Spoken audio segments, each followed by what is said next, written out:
NobuNobu Tokugawa from Gintama is a man who lived and died as a puppet, but he ultimately chose how he would be a puppet at the end of the day. And from a young age, he was always told that he was someone of great importance, that he would be the man to rule a nation. But even when he made it to that point, it was it was empty.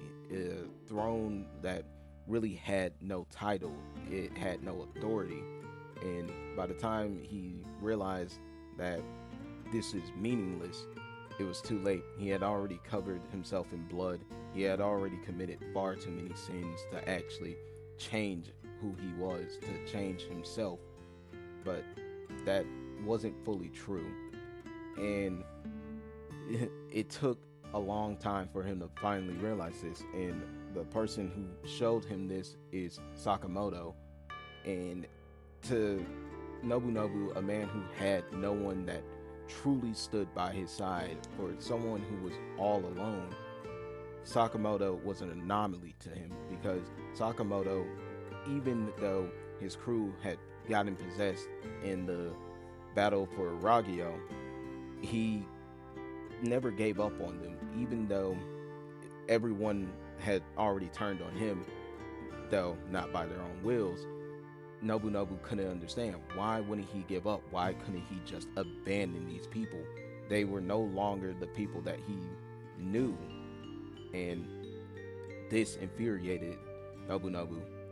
And as we got to learn in this arc, he realizes only after being taken over and controlled himself, becoming a literal puppet for a computer, that we see inside of his head, where he realizes at the top it's lonely. He has no one there. He thought once he gained this power, once he obtained what he had always wanted, there people would flock to him.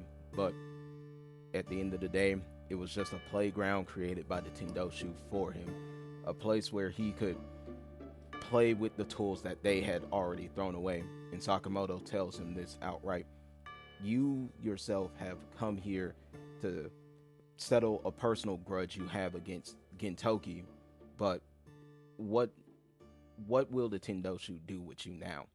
You can't play the role of Shogun. You can't play the role that they've given you.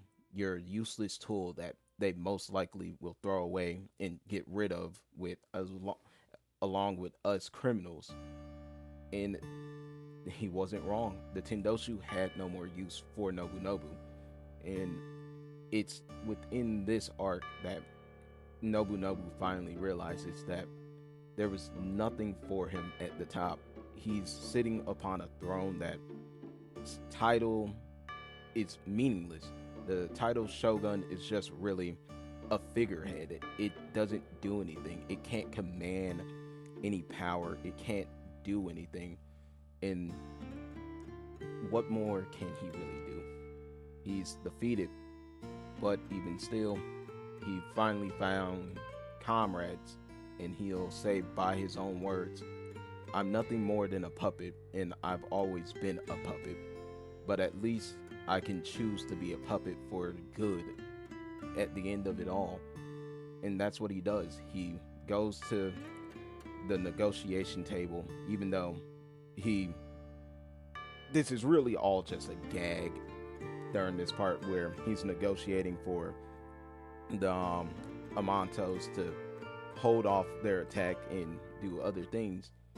He eventually comes to an agreement with them where they'll help out and try and stop this battle and take down Utsuro. But at the end of the day, it's too late. He's already too far down this path. But even still, he can't stop. He has to keep moving forward. No one will forgive him. His sins can't be undone, but he can at least try and make up for the wrongs he has done. He can at least try and free the people of Edo from the Tendoshu, the Shogun, and everyone trying to take advantage of it. And eventually, he'll come to lose his life. But before then, he has many more trials to overcome first. And one of them would be apologizing to Shige and also apologizing to the sister that Shige unfortunately had to leave behind because of Nobunobu's own actions. Nobunobu indirectly or directly ends up making Shige get assassinated because he takes over the position. But what was the purpose when, once more, he's all left alone? Nobunobu has nobody here, but he'll still do what he needs to protect them. And he makes a promise to Soyo that he would return home alive so he can at least apologize to both her and him together. He will go to the grave of Shige and lay down some flowers and tell him he's sorry. It won't undo what he's done, but it'll at least be the step in the right direction. All in all, that's really all I had to say.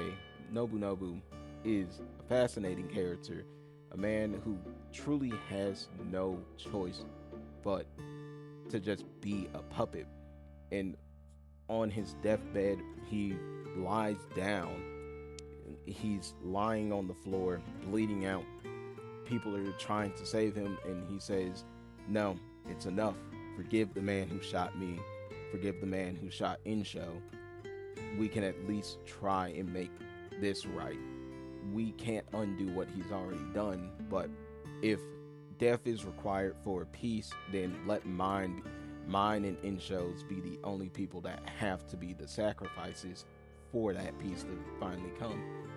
And he says he'll leave the nation in the capable hands of Sakamoto, Takatsugi, and Katsura and Gintoki, because he knows those four are the ones that truly care for this place, that it's not his place to actually rule over Edo. He's a useless person at the end of the day. The shogun isn't needed for the people. He wants them to govern themselves. He wants them to truly be free.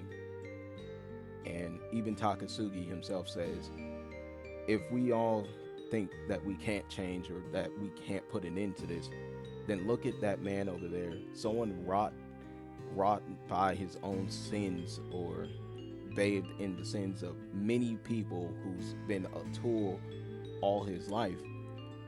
If he can change, then why can't we? If we think we can't change, then there's no way in hell that he can change.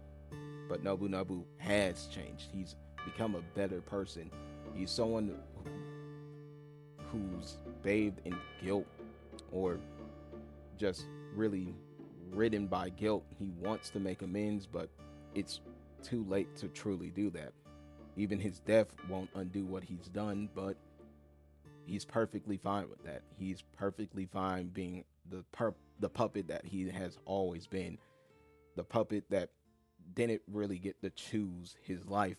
He had his life curated by everyone around him. He played the tool, and he accepts the fate of being a tool.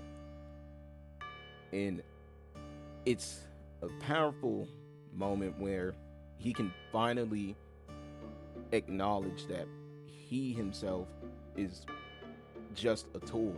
If even he can realize that and is perfectly capable of giving up his life for the betterment of Edo and its people, then what more would he need to do? He's not needed for the nation to come. He's not needed for the world that's coming. He just needs to fade out into the background and disappear. And on his deathbed, he finally sees Shige, all the other shogun, and in this moment, he's at peace. He's finally free from being a tool, a puppet, and at the end of the day, he lived a puppet.